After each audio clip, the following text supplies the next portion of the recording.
So self-realization can be explained in this way. Perception of reality beyond your senses. Our senses can only reach so far. The senses you have also, in Bhagavad Gita, you have 5 working senses, and you have 5 knowledge-acquiring senses. A working sense, digestion. Your stomach is a working sense. It's considered a sense. The sense of you digest. You don't even know how it happens.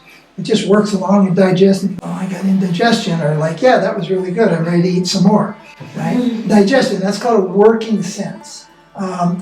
Your legs and your arms, they are working senses. You walk, you do work, you grab things. These are called your working senses. You don't acquire knowledge by your leg. Think about it.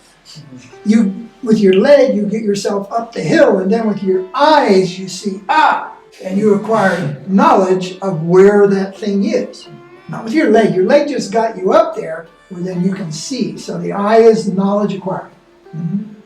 The leg is working sense. You have 5 knowledge acquiring senses and 5 working senses. And they are all centered around the mind. The mind says, walk, we walk. You ever tried to figure that out? How do you even walk?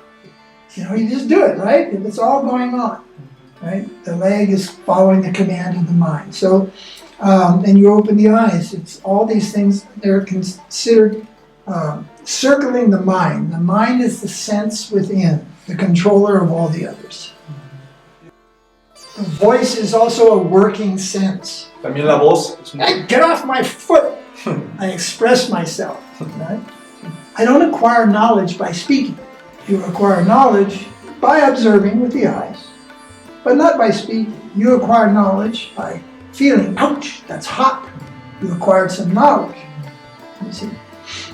You acquire the greatest knowledge, however, by listening, hearing. It's called Shravanam, hearing. And you acquire merit by speaking.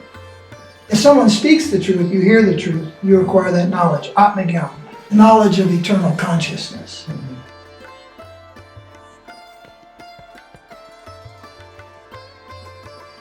Now, the amazing thing about Bhakti Yoga is everything isn't just laid out in books. You read a book, therefore you read the book, you heard what the book said. No, it's not just what's written in the book. The book is the prospect. You're not the body, you're already eternal. God is a person, all these different things, important things are there. That's a prospect. How do you know? It's similar to going to college. There's a degree, right? You don't know if you're going to get it or not. First you have to go there, and you have to study, and you have to, put the parties aside, and you have to really hit the book. You have to go through the process, and then, yes, then the reality comes. You graduate and you get your degree, right? It's similar. In the beginning, no, it's just the prospect. It's very hard to live, you're not the body. We live in the body world. First thing in the morning, stretch, oh, my arm slipped on my arm, it hurts. Next thing, brush the teeth, wash the face, wake up. It's all about the body. With the practice of Bhakti Yoga, then the prospect becomes the reality.